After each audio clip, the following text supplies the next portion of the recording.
골목의 시간을 그리다. 골목과 함께한 기억에 관하여. 저자 정명섭, 김효찬. 낭독 이경준, 이기호. 제작 초록비 책공방.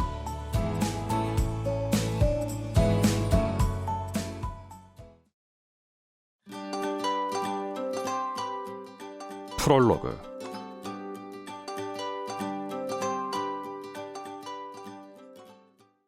눈치가 빠른 사람들은 알아차리겠지만 각 장의 앞부분은 상상으로만 쓴 것이 아니라 대부분 역사적 사실을 기반으로 쓴 이야기이다.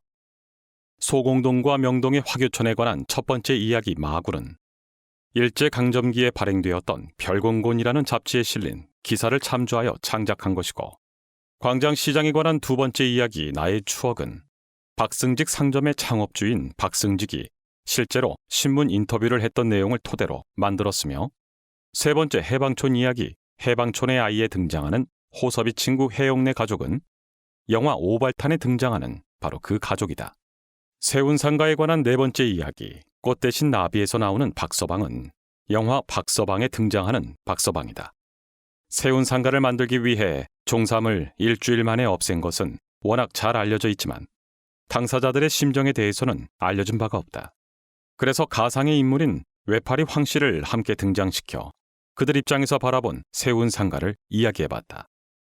다섯 번째 이야기 시민아파트에서 해방촌을 떠난 호섭이네 가족이 낙산 꼭대기에 건축 중인 낙산 시민아파트를 보기 위해 올라갔던 계단이 바로 이화 벽화마을이 있는 곳이다.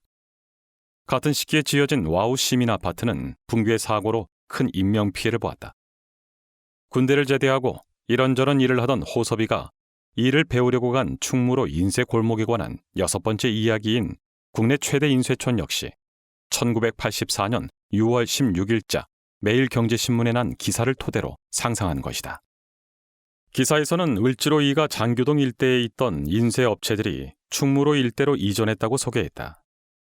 일곱 번째 이야기인 공장과 공방에서 임대료가 크게 오른 홍대에서 밀려나 가까이에 있는 물레동을 찾아간 예술가도 2000년대 초반에 실제로 있었던 일이다.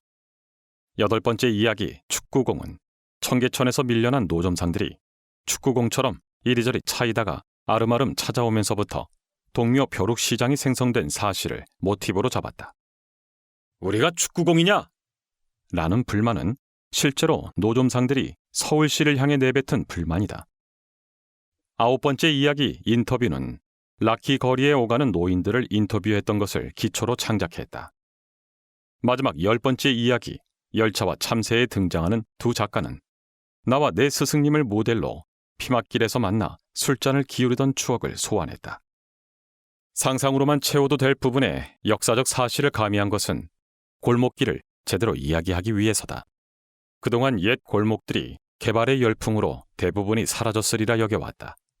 하지만 골목길은 수백 년 동안 우리 곁에 있었고 앞으로도 사라지지 않고 존재할 것이다. 다만 예전처럼 많지 않아서 돈과 시간을 들여 가봐야 하는 장소로 변했다. 최근 몇 년 사이 인기를 끌고 있는 골목길 탐방이 바로 그런 맥락이다. 이제 골목길은 이렇게 기록을 남겨야 할 지경에 이르렀다.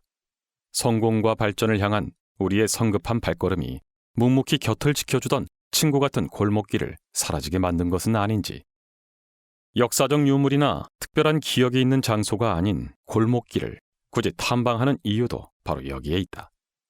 항상 곁에 있을 것 같았는데 어느 순간 사라져버려 쉽게 찾을 수 없게 되어버린 골목길을 위해 우리가 시간과 돈을 들이는 이유는 아마도 그곳을 기억하기 위해서가 아닐까 한다. 어디로 가야 한다는 초조함이나 반드시 가야만 한다는 강박 대신 흐르는 강물처럼 이어지는 골목길을 걷는다는 건 참 행복한 일이다. 모든 일이 그렇듯 글을 쓰는 일에도 많은 분의 도움이 있었다. 우리와 함께 해방촌을 답사해준 조은경님과 청년당의 안방마님으로 우리를 반갑게 맞이해주시고 세운상가를 구경시켜주신 임정진 작가님께 감사드린다. 또한 충무로에서 고래사진관을 운영하고 늘 환대해주는 윤푸비님에게도 감사한 마음을 남긴다. 아울러 골목길에서 마주친 낯선 우리를 따뜻한 미소로 맞이해준 모든 분께 깊은 고마움을 느낀다. 정명섭. 첫 번째 골목, 소공동과 명동.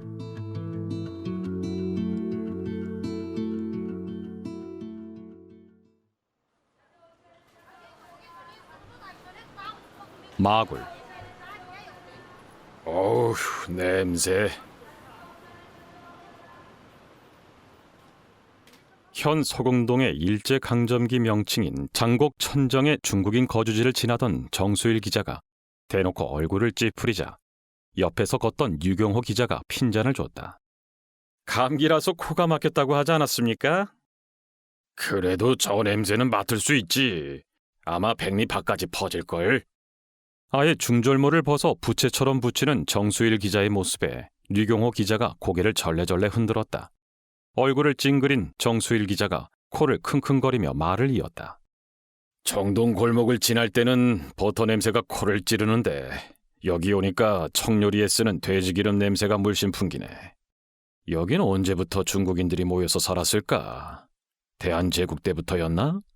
아니요, 제물포에서는 조개지가 있어서 모여 살았지만 경성에서는 여기저기 흩어져서 장사하느라 모여 살지는 못했습니다. 그럼 서소문정이랑 북미 창정에 모여 살기 시작한 건 오래되지 않았겠네. 대략 10년 정도 전이었을 겁니다. 그런 두 사람의 모습을 까까머리 중국인 아이들이 신기하다는 듯 바라봤다. 그걸 본 정수일 기자가 중절모를 도로 쓰면서 물었다. 지금 조선에 중국인들이 얼마나 있을까? 총독부 통계로는 6만 명이 조금 넘을 겁니다. 경성에 제일 많겠지? 허겁지겁 달려온 중국인 여성이 아이를 안고 골목길 안으로 사라지는 걸 무심히 바라보며 류경호 기자가 대답했다. 아마도요. 하지만 이번 만보산 사건으로 좀 줄었을 겁니다. 얼마 전 중국 장춘의 만보산에 물길을 내는 문제로 조선인과 중국인 사이에 충돌이 벌어졌다는 뉴스가 전해졌다. 그러자 중국인이 조선인을 핍박했다며 대대적인 폭동이 벌어졌다. 총독부가 사실상 손을 놓고 방관하는 가운데 경성과 평양을 비롯한 전국 각지에서 화교들의 상점과 집이 불타고 폭행과 살인이 벌어졌다. 사망자만 100여 명이 넘는 이 사건으로 적지 않은 화교들이 고국인 중국으로 돌아간다는 소식이 전해졌다. 이를 접한 별세계 편집장이 류경호와 정수일 기자에게 화교촌 탐방 기사를 쓰라는 지시를 내렸다. 경성의 화교들은 장곡천정과 맞은편 명치정에 모여 살고 있었다. 두 사람은 인력거를 타고 장곡천정에 내려서 그곳을 돌아보고 명치정을 살펴보기로 했다. 하지만 분위기가 너무 살벌해서 골목 안으로 들어가서 살펴보는 건 불가능했다. 겉에서 둘러보기로 했는데도 잿더미가 된 집들과 부서진 집기들이 심심치 않게 보였다. 칼을 찬 일본 경찰들과 말을 탄 기마 헌병들이 오가는 풍경 때문에 더욱 살벌해 보였다.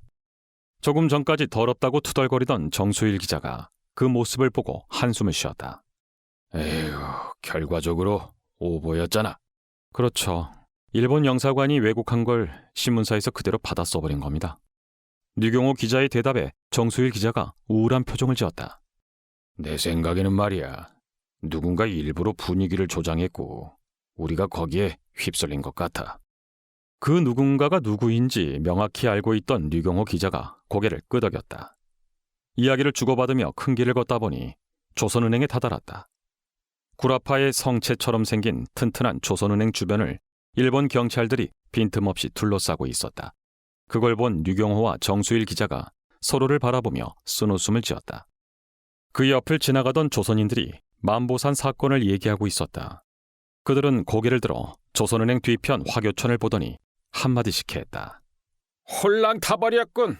속이 다 시원하네. 저기가 바로 마굴이라잖아, 마굴. 아편쟁이가 그댁하고 아무것도 모르는 조선 여자들을 꿰어다가 매춘을 시킨대. 제각각 한마디씩 하면서 지나가는 그들을 안타까운 눈으로 바라보던 류경호 기자가 길 건너편에 있는 경성우체국을 가리켰다. 저쪽에 중국 영사관이 있으니 거기 가서 관계자를 만나 인터뷰하는 게 좋겠습니다. 그게 좋겠어. 그나저나 저긴 일본인들이 자리 잡고 있는 곳인데 중국인들은 언제부터 있었대? 일본인들 오기 전에요. 임원년에 군란이 터졌을 때 청국군이 들어오면서 자리를 잡았답니다.